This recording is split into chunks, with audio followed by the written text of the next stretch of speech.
Salut, c'est Florian, bienvenue dans cette nouvelle vidéo. Dans cette vidéo, je vais te présenter une fois de plus une de mes actions à dividendes pour compte titre, une des actions sur lesquelles j'investis en DCA, c'est-à-dire que j'investis la même somme tous les mois, c'est-à-dire une action dans laquelle je crois à moyen, à long terme, sans aucun souci. Je veux bien sûr te parler de McDonald's.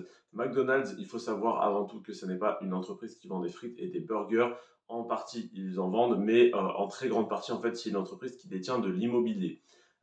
Il me semble que c'est 70 à 80% des McDonald's qui existent ne sont pas des business qui appartiennent à McDonald's, mais McDonald's détient simplement les locaux et les loue à un exploitant qui va, lui, du coup, embaucher un directeur de restaurant, un adjoint directeur, des managers et des équipiers.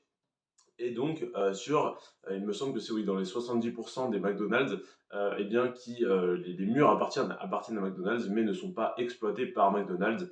Et il y en a certains qui appartiennent à McDonald's et qui sont exploités directement par McDonald's.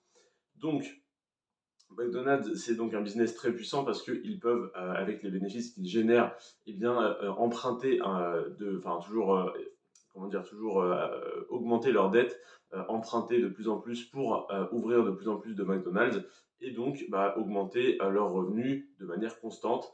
Et ils ne seront limités qu'une fois qu'ils seront implantés partout dans le monde et qu'ils n'auront plus aucun endroit où ouvrir de nouveaux restaurants. Et même à ce moment-là, les loyers continueront à augmenter, donc ce business restera extrêmement profitable. Donc, McDonald's, en quelques chiffres, c'est une valorisation à 193 milliards de dollars. C'est à peu près comme Nike qui est à 187 milliards de dollars. Donc, c'est vraiment une très très grosse entreprise, une très grosse capitalisation. Au niveau du chiffre d'affaires, sur les 4 dernières années, il a augmenté de 10%. Donc 10% en 4 ans, ça n'est pas énorme, mais pour une entreprise aussi stable qui est donc dans l'immobilier hein, à 70%, aussi sécuritaire et avec les conditions qu'on a eues, donc l'augmentation du prix des matériaux, la guerre en Ukraine, les confinements, etc., c'est tout à fait normal que, c'est déjà bien même que le chiffre d'affaires et le résultat net est augmenté. Et donc, je te disais, le chiffre d'affaires a augmenté de seulement 10% en 4 ans, mais au moins il est dans le positif. Donc, on est sur la bonne voie. Et le résultat net a augmenté de 5% en 4 ans, donc un petit peu moins que le chiffre d'affaires. Très logiquement, par le prix de l'augmentation du prix des matériaux, et puis voilà, les différents confinements et compagnie. Ensuite, au niveau de la marge nette, on est actuellement sur une marge nette de 27%, ce qui est énorme, hein. Ça veut dire que vraiment, il y a les personnes qui exploitent et donc qui louent le local à McDonald's payent un loyer qui est très élevé parce que la marge nette, c'est vraiment ce qu'il reste dans les poches de l'entreprise une fois que toutes les charges sont payées, même une fois que les impôts sont payés. Donc, pour 100 euros dépensés chez McDonald's, entre guillemets, parce que du coup, c'est dépensé par l'exploitant du McDonald's auprès de McDonald's, il reste 27 euros net d'impôts dans la poche de McDonald's. Et ça, c'est important, cet indicateur, tout simplement parce que ça te permet, quand tu es une grosse entreprise comme ça, de reverser un dividende, ça te permet de réinvestir, ça te permet bien, tout simplement d'augmenter tes capitaux propres et donc ta valeur, ta valeur nette. Et ça, c'est très important pour une entreprise aux yeux des investisseurs, comme dans une optique même tout simplement de développement de l'entreprise. Ensuite, au niveau de la croissance, on a une croissance de 176% sur les 10 dernières années sur l'entreprise McDonald's, ce qui est pas mal du tout. À titre de comparaison, on a Nike qui a fait plus 786%, mais on a Coca-Cola qui a fait plus 54%. Donc oui, on a des entreprises qui ont de très fortes croissances et on a des entreprises qui ont de plus faibles croissances. Après, il faut voir où tu poses tes priorités. Est-ce que tu veux un gros dividende? Est-ce que tu veux un dividende stable? Est-ce que tu veux une grosse croissance sur le cours de l'action? Est-ce que tu veux un chiffre d'affaires, un résultat net qui augmente rapidement? On a des entreprises qui réunissent à peu près tous ces critères. Et je t'en ai parlé il y a quelques jours, hein, comme Home Depot, que je te présentais même hier, qui vraiment est l'entreprise parfaite pour un investisseur dans la croissance et dans les dividendes. Et McDonald's est assez forte sur pas mal de points. Et voilà, on a au niveau du chiffre d'affaires et du résultat net une augmentation qui n'est pas énorme, mais on a bien d'autres points très intéressants. Donc, je te disais, au niveau de la croissance, on est à 176% sur 10 ans, ce qui en soi est pas mal pour une action que je considère personnellement plus comme une action à dividende. Donc, c'est une très bonne nouvelle.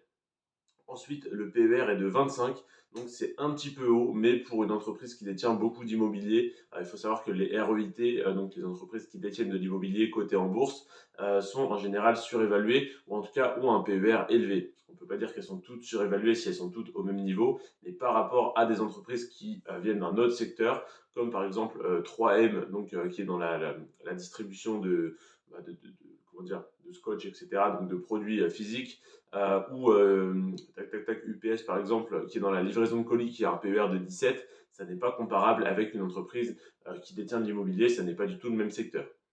Donc là, on a un PER sur McDonald's à 25, ce qui me semble raisonnable pour le secteur, mais attention, ce qui reste un petit peu élevé tout de même par rapport aux autres entreprises de mon portefeuille. Ensuite, donc on a un PER de 25. Ensuite, on a 4 indicateurs qui concernent le dividende.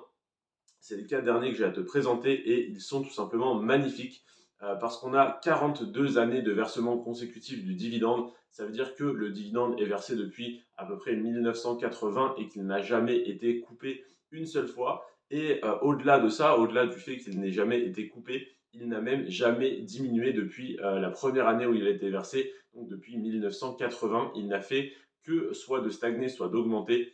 Et eh bien, j'ai une bonne nouvelle pour toi, il ne stagne pas du tout parce que sur les 10 dernières années, il a augmenté en moyenne de 6% par an. 6% par an, je ne sais pas si ton salaire augmente de 6% par an, mais en tout cas, moi, en tant qu'investisseur sur McDonald's, mon revenu passif augmente de 6% par an, sans compter le fait que je réinvestis mes dividendes, sans compter le fait que je réinvestis 10 euros tous les mois, sans compter le fait que j'ai des actions qui vont être achetées là en 2023, que je détiendrai encore en 2030, que je revendrai peut-être avec une plus-value, que voilà, il y a plein de si qui peuvent améliorer encore ce chiffre, mais déjà le minimum, c'est que les actions que tu achètes aujourd'hui, en tout cas que tu as achetées il y a 10 ans, ont augmenté leur dividende de en moyenne 6% par an, des actions McDonald's bien sûr. Donc si on investit dessus aujourd'hui, on peut se dire que comme le dividende est versé depuis 42 ans, on a très peu de risques qu'il soit coupé, même si on n'est jamais à l'abri. Comme il n'a jamais diminué depuis 42 ans, on a très peu de risques qu'il diminue. Comme il augmente de 6% par an et que comment dire, la marge nette est très élevée, il y a une belle croissance sur le cours de l'action, même si le chiffre d'affaires et le résultat net récemment n'augmentent pas aussi vite que le dividende, ça c'est un petit peu risqué.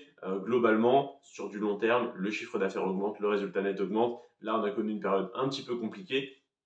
Et malgré ça, d'ailleurs, c'est une assez bonne nouvelle que le dividende n'ait pas diminué ou même n'ait pas stagné et qu'il ait continué d'augmenter.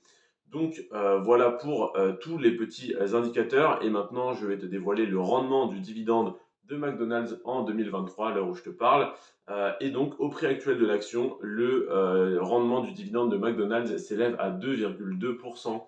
Oui, ça n'est pas très élevé, mais comme je te le disais, tu as une belle croissance sur le cours de l'action, un dividende qui est très très stable et très sécuritaire, donc tu as très peu de chances qu'il soit coupé ou ne serait-ce que qu'il soit diminué, ou même qu'il arrête d'augmenter parce qu'il ne fait que d'augmenter depuis très longtemps. Donc voilà, 2,2%. En fait, quand on a 176% de croissance sur le cours de l'action sur 10 ans, eh bien, ça fait déjà un fois 2,5, presque fois 3 sur ton investissement. À côté de ça, tu as reçu 2,2% la première année. L'année d'après, tu as reçu donc 2,2% plus les 6% d'augmentation, donc 6% de 2,2, 10% de 2,2, ça ferait 1, donc on est à 2,3, 2,4, etc., etc. Et donc ton rendement augmente année après année. Et avec les intérêts composés, l'idée c'est que dans 10, 20, 30 ans, ça te fasse un joli pactole. Évidemment, je ne compte pas attendre 10, 20 ou même 30 ans pour être rentier. Mais ce que je trouve intéressant, c'est qu'à partir du moment où tu es rentier, si ton patrimoine continue d'augmenter, de prendre de la valeur, tes revenus continuent d'augmenter. Et donc, soit tu peux augmenter peu à peu ton style de vie, et d'ailleurs déjà au moins battre l'inflation et donc maintenir ton style de vie. Mais si tu as voilà, des dividendes, des rendements sur le dividende qui augmentent assez rapidement, une croissance sur le cours de l'action, etc., etc., enfin, une croissance sur le cours de tes actions, eh bien ça te permet d'être un rentier qui gagne de plus en plus en ayant arrêté de travailler et simplement en suivant ses investissements. Voilà donc pour l'analyse de l'action McDonald's et ma vision sur cette entreprise. Je pense que c'est une entreprise qui est leader de son secteur, hein, c'est indéniable, et qui n'est pas vouée à s'effondrer, à perdre des parts de marché ou autre. Je t'invite donc à te renseigner sur cette entreprise parce que je la trouve très intéressante, mais ceci n'est pas un conseil en investissement, je ne suis pas conseiller financier, je ne t'invite pas à investir les yeux fermés dessus. Simplement, je t'ai partagé dans cette vidéo une dizaine d'indicateurs que je trouve pertinents et pour lesquels j'ai passé plusieurs heures à faire des recherches, en tout cas plusieurs heures pour toutes les entreprises que j'ai sous les yeux. Et donc, si jamais tu es intéressé par d'autres analyses, n'hésite pas à t'abonner parce que j'en sors une tous les jours à 17h. Donc, hier, c'était l'analyse de Home Depot, c'est le roi Merlin américain, donc en beaucoup plus gros que le roi Merlin. Ensuite, là, je t'ai présenté McDonald's et demain, je te propose l'entreprise Procter Gamble. Procter Gamble qui, je t'invite à aller voir sur Google les marques détenues par Procter Gamble. Tu vas te rendre compte que tu en as au moins 5 ou 10 autour de toi dans ta maison ou dans ton appartement. Donc, c'est assez impressionnant et c'est un business très juteux. Donc, je t'invite à te renseigner dessus via ma vidéo que je te sortirai demain à 17h et via tes propres recherches. Je te conseille les sites d'information comme rendementbourse.com, Boursorama et zonebourse.com également. Après, tu as plein d'autres sites, plein d'autres applications, mais ces trois-là sont vraiment les trois principaux que j'utilise. Après, oui, si je trouve des informations à droite, à gauche, Wikipédia, c'est intéressant. Sur Trade Republic, là où j'achète mes actions à dividendes, tu as également une petite description comme tu aurais sur Wikipédia de chaque entreprise. D'ailleurs, si tu n'investis pas encore en bourse, si tu n'as pas encore sauté le pas, n'hésite pas à télécharger l'application Trade Republic, tout simplement pour voir comment elle est conçue, pour tout simplement déjà recevoir ton bonus de parrainage, parce que pour le moindre investissement que tu réalises, c'est-à-dire même si tu investis 1 € sur une action sur Trade Republic, tu reçois une action gratuite du fait que je suis parrain Trade Republic. Tu peux en profiter en passant par le lien que je te mets en description en dessous de chaque vidéo. Et si tu as des questions, tu peux me les poser soit en commentaire, soit sur le groupe Telegram que tu trouveras également en premier lien dans la description. Je te remercie d'avoir regardé cette vidéo jusqu'à la fin. C'était Florian. Sur ce, prends soin de toi et de tes finances. Moi, je te dis à demain 17h. Ciao.